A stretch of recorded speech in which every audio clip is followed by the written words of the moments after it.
Purity and positivity. அதுதான் ராம்ராஜ் பட்டு வேட்டி. சென்னையில் நடைபெறும் உலக முதலீட்டாளர்கள் மாநாடு ஜனவரி 7 மற்றும் 8.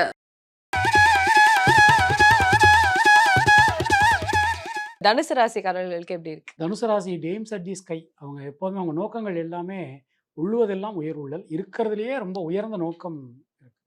இனிமேல் அந்த உயர்ந்த நோக்கம் எல்லாம் நல்லபடியாக நடக்கும்.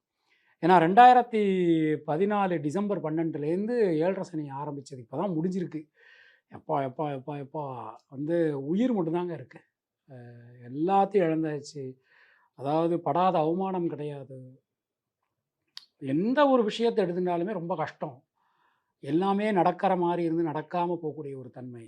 இப்போ இருக்கிறதுலே இந்த 12 ராசிகளில் ஒரு உயர்ந்த நல்ல பலன்களை பெறக்கூடிய ராசி அப்படிங்கிறது வந்து தனுசு ராசி. அவங்களுக்கு 7.5 சனி விட்டது வந்து ஒரு பெரிய ரிலீஃப் அவங்களுக்கு. அது மாதிரி சர்ப்ப கிரகங்கள் இப்போ 4-10 இருக்கிறாங்க. அடுத்தது 3-9க்கு வருவாங்க. அடுத்தடுத்த காலகட்டத்தில் அடுத்தடுத்த வருஷங்களில் சொல்கிறேன். அப்புறம் குரு இப்போ இந்த வருஷம் 6க்கு போகிறார். 2025 7க்கு போகிறார். எப்படி பார்த்தாலும் தனுசு ராசிக்கு அடுத்து வரக்கூடிய ஒரு 4-5 வருடங்கள் உள்ளபடியே ரொம்ப ஒரு மனமகிழ்ச்சியை தரக்கூடியதாக அமைஞ்சிருக்கு. டெஃபினட்டாக இது வரைக்கும் இருந்த தடைகள் எல்லாத்தையும் தகர்த்தெறிஞ்சிருவாங்க. ரொம்ப ஒரு அற்புதமாக இருக்குது. அதாவது எதிரிகளை உதிரிகளாக்கக்கூடிய ஒரு அற்புதமான ஒரு காலகட்டம். சொன்ன வாக்கு பலிக்கும். வாக்கு கொடுத்த காப்பாற்றுவாங்க. பொருளாதாரத்தில் நல்ல ஒரு முன்னேற்றம். பிரிந்த குடும்பம் ஒன்று சேரும். திருமணம் ஆகாதவங்களுக்கு நிச்சயமாக திருமண பாக்கியம் கைகூடும். குழந்தை இல்லாதவங்களுக்கு முருகன் மாதிரி அருமையான பையன் பிறக்கும்.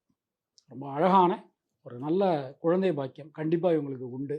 தொழில் உத்தியோகத்தில் நல்ல ஒரு சிறப்பான வளர்ச்சி முன்னேற்றம். வீடு மண் மனை வாகன அமைப்பு ரொம்ப சிறப்பாக இருக்குது. பரிகாரங்கள் அப்படிங்கிறது ஒன்றும் தேவையில்லை. எப்போதுமே நம்ம சொல்கிறது தான், சித்தர்களுடைய ஜீவசமாதிக்கு போயிட்டு வரும். ரொம்ப பாடல் பெற்ற சிவஸ்தலங்கள், அப்புறம் மங்களாசாசனம் வாங்கின பெருமாள் கோவில்கள், அப்புறம் சக்தி பீடங்கள், இதுக்கெல்லாம் போயிட்டு வர்றது ரொம்ப ரொம்ப இவங்களுக்கு நல்லது. தனுசு ராசிக்காரங்க எப்போவுமே தர்ம சிந்தனை உள்ளவர்கள், அறத்தோடு இருக்கக்கூடியவங்கன்னு சொல்லுவாங்க. ஐயா சொன்ன மாதிரி ரொம்ப கஷ்டமான சூழ்நிலை அமைப்புன்றது 7.5 சனி பகவான் கொடுத்துருந்தாரு. இது இப்படி வாழ்க்கைன்னா இப்படி தான், இது நல்லவங்க இது கெட்டவங்க, இது ஆனது ஆகலை அப்படின்ற ஒரு பரிப்பினையே கண்டிப்பாக சனி பகவான் கொடுத்துருந்துருப்பார். அவர் இப்போ விலகிட்டார். 4ல் ராகு பகவானும் 10ல் கேது பகவானும் வந்திருக்காங்க. லக்னாதிபதி 6ல் இருக்கார், 5ல் இருக்கார். அடுத்தது 6க்கு போயிடுவார். இருந்தாலும் பரவாயில்ல அப்படின்ற மாதிரி அவங்களுக்கு கொஞ்சம் நல்லா தான் இருக்கும்.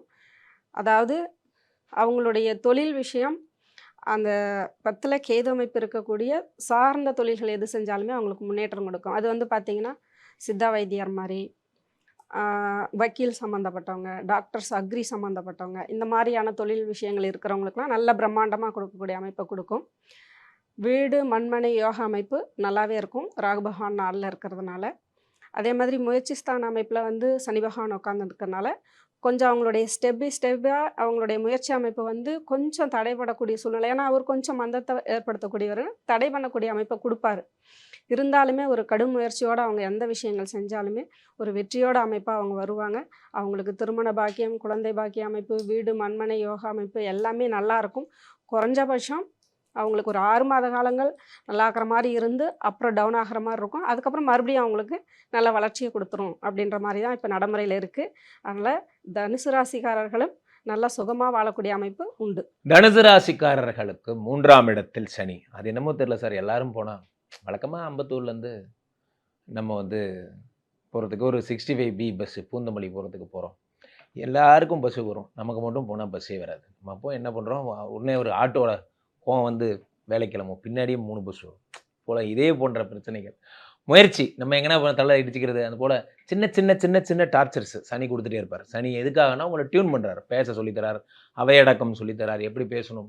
சனி உங்களை குச்சி வச்சு அடிக்கிறாருன்னா பிடி மாஸ்டர் மாதிரி உங்களை டியூன் பண்ணுறாரு. ஆக தனுசு ராசிக்காரர்களுக்கு நீங்கள் டியூன் ஆக வேண்டிய நேரம். நீங்களே டியூன் ஆனால் ஆயிக்குங்க, அல்லது ஆக்குவார். ஸோ அப்போ 4ல் ராகு வராரு. 4ல் ராகு இருந்தால் என்ன ஆகும்னா, இந்த கன்னியா ராசிக்காரனுக்காக சொன்னேன், என்ன சொன்னேன், பெண்களோட பேசாதீங்கன்னு. நீங்கள் பெண்களை பற்றி நினைக்கவே கூடாது. நீங்கள் வந்து 4ல் ராகு இருக்கிறதுனால சும்மாவே கூப்பிட்டு வச்சு உங்கள் மேலே கேஸ் போடுவாங்க. அதனால் நீங்கள் வந்து 4ல் ராகு இருந்தால் 4ன்னா கற்பு. அப்படியா சார், நீங்கள் என்ன நினைக்கிறீங்கன்னு எனக்கு புரியுது. நான் மற்றவங்களுக்கு சொல்கிறேன், கற்பை பற்றி கொஞ்சம் கவலைப்படுங்க, பயப்படுங்க. அதனால் 4ல் இருந்தால் வீடு மாடு மனை பேர் புகழ். நிறைய பேருக்கு சொல்கிறேன், உங்களுக்கு கற்பில் ஆபத்து வரும். அப்படியா சார் அப்படிங்கிறாங்க. அப்படியா சாரா, ஃபீல் பண்ணியா, பயப்படியா, பயப்படவே மாட்டேங்கிறாங்க. ஸோ 4ல் ராகு இருக்கார். 4ல் ராகு இருந்தால் பெயர் கெடும். அப்போ சும்மாவே யாராவது கூட சம்மந்தப்படுத்தி பேசுவாங்க. அப்போ ராகுங்கிறது வீடு மாடு மனையை தந்தாலும் என்னதான் புகழ் எல்லாம் தந்தாலும் அவரோட குணத்தை காட்ட தான் செய்வார். 4ங்கிறது தான் உங்களுக்கு வந்து சுகஸ்தானம். அப்போது எல்லாரும் வந்து உட்காந்துட்டு வேலை பார்ப்பாங்க, நீங்கள் மட்டும் நின்றுட்டு வேலை பார்ப்பீங்க போன்ற விஷயங்கள்லாம் ஏற்படும். 3ல் இருக்கிற சனி 3, 4, 5 பார்க்குற ஒரே நல்ல விஷயம், அண்ணா சொன்ன மாதிரி 5ல் வந்து குரு இருக்கிறதுனால ஒரு குழந்தை என்ன ஒரு குழந்தை தான் 4, 5 குழந்தை வந்தா ஓகே டேக் இட் அப்படி சொல்லி கொடுப்பாரு. அந்த மாதிரி அருள் புரிவார் இந்த குரு வந்து 5ங்கிறது உங்களுக்கு வந்து புத்திரஸ்தானம் மட்டுமல்ல, வந்து இறை நம்பிக்கை பூர்வ புண்ணிய ஸ்தானாதிபதி, பூர்வ புண்ணிய ஸ்தானம். அதில் வந்து குரு இருக்கிறதுனால உங்களுக்கு வந்து பண்ண புண்ணியத்துக்கெல்லாம் பலனை அனுபவிக்க வேண்டிய நேரம். எந்த ஜென்மத்தில் எப்போ பண்ண புண்ணியமோ எல்லாருக்கும் வர வேண்டியது. 10 போஸ்டிங் இருந்தது மேனேஜர் வேக்கன்ட், எனக்கு மட்டும்தான் கிடச்சிது, உங்களுக்கு மட்டும்தான் கிடைக்கும். காரணம் என்னன்னா நீங்கள் பண்ண புண்ணியமெல்லாம். ஆனால் நீங்கள் என்ன பண்ணணும், பெண்கள் அப்படின்னா பெண்கள் நாட்டின் கண்கள் அப்படின்ட்டு மறந்துடணும். என்ன பண்ணணும், மறந்துடணும். ஸோ அப்போ தனுசு ராசிக்காரர்கள் பெயர் கடும், ஜாக்கிரதை. தனுசு ராசிக்கு பார்த்தீங்கன்னாக்கா அந்த 1/1/2024 பிறக்கிற அன்னைக்கு பார்த்தீங்கன்னாக்கா தனுசு ராசியிலே சூரியன், இதுக்கு 5ஆம் இடத்துல தனுசு ராசி அதிபதியான குரு 5ல், 9ஆம் இடத்துல சந்திரன் மக நட்சத்திரத்தில் வந்து உட்காந்துருப்பார். அப்போ 1, 5, 9 பார்த்தீங்கன்னா சூரியன், சந்திரன், குரு இந்த அமைப்பு ரொம்ப பேருக்கு அமையாது. இன்னும் குருவோட பார்வையில் சந்திரனையும் சூரியன் பார்க்குறாரு, தன் வீட்டை பார்க்குறாரு. சூரியன் சிறப்பாக எல்லாருக்கும் அமையாது. அரசியல் சார்ந்தவங்களுக்கு சிறப்பான எதிர்காலம் உண்டு. இன்னொன்று 7.5 வருஷம் கழித்து இப்போ பெருமூச்சு விட்டு உட்காந்துருக்காங்க. நிவர்த்தி ஸ்தானம் சொல்லுவாங்க, விமோச்சன ஸ்தானம் சொல்லுவாங்க. அந்த இடத்த நிச்சயமாக வந்து தனுசு ராசிக்காரங்க வெற்றி பெற போகிறாங்க. தனுசு ராசியில் பார்த்தீங்கன்னா மூல நட்சத்திர அதிபதி கேது பார்த்தீங்கன்னா 10ல் உட்காந்துருக்காரு. அப்போ 10ஆம் இடத்துல உட்காந்துருக்கிறது பார்த்தீங்கன்னாக்கா நிச்சயமாக அவங்களுக்கு அந்த கோயில் சம்மந்தப்பட்ட வேலையில் ஈடுபட்டுருவங்க, நீண்ட நாளாக கோயில் கட்டணும்னு நினைக்கிறவங்க, நீண்ட வருஷமாக கோயிலுக்கு போக முடியாதவங்க இந்த வருஷம் எல்லாம் நடக்கும். அந்த கோயில் சம்மந்தப்பட்ட ஆன்மீகம், ஜோட சம்மந்தப்பட்டதில் துறையில் ஈடுபட்டுக்கணும், நல்லா இருப்பாங்க. அதில் பிரச்சனை இல்லை. பூராடம் அதில் இருக்குது, இன்னொரு நட்சத்திரம் 4 பாதங்கள் இருக்குது. சுக்கிரன் அவர் வந்து லக்னத்துக்கு 12 இருக்கார். பொதுவாக சுக்கிரன் வந்து 2, 12 இருக்க சிறப்பு. அந்த வகையில் 12ல் சுக்கிரன் இருக்குது. புதன் கூட இருக்கார். அப்போ கம்யூனிகேஷன் துறை சம்மந்தப்பட்டவங்களும் சிறப்பான எதிர்காலம் உண்டு. ஒரே ஒரு பாதம் உத்திராடம், சூரியன் அங்கேயே உட்காந்துருக்கார். 9 கூட பாக்கியாதிபதி அங்கே வந்து உட்காந்துருக்கார் சூரியன். நிச்சயம் தந்தை வழி சொத்துக்கள், தந்தை வழியில் வரவுகள், நிச்சயம் தந்தை நல்லா இருப்பார், நீண்ட ஆயுளோடு இருப்பாங்க. எந்த வித அவங்க நோய்வாய்ப்பட்டிருந்தாலும் எந்திரிச்சு வந்துடுவாங்க, கவலை இல்லை. சிறப்பான எதிர்காலம் உண்டு. எந்த ஒரு முயற்சி செய்தால் தான் வெற்றியே உண்டு. அது வந்து சனி பகவானுக்கு பார்வையே 3ஆம் பார்வைன்னு உண்டு. அதனால் முயற்சி ஸ்தானத்தில் உட்காந்து அவர் எந்த ஒரு காரியம் ஆரம்பித்தாலும் நல்லா இருக்கும். 5ஆம் இடத்துல குரு இருக்கிறாரு. குரு 5ஆம் இடத்துல இருக்கிறனால குழந்தை கிடைக்கும். குழந்தைகளுக்கு வேலை இல்லையா, வேலை கிடைக்கும். குழந்தைகளுக்கு ஏதாவது தொழில் அமைக்கணும், தொழில் அமைக்கலாம். அதேமாரி தந்தையாருக்கு அருமையான காலகட்டம் இந்த ஜாதகம் இருக்குது. தந்தைக்கு இவ்வளோ நாள் கடனாக இருந்தது, என் கடன் பிரச்சனை எப்போ குறையும் அப்படின்னா தந்தைக்கு கடன் பிரச்சனை தீரும். தந்தைக்கு சில பேர் வெளிநாடு போகலாம், சில தந்தைக்கு ஒரு தொழில் அமைனா அருமையாக அமையும். இந்த தனுசு ராசிகளுக்கு ஓரளவுக்கு அருமையான காலகட்டங்கள்.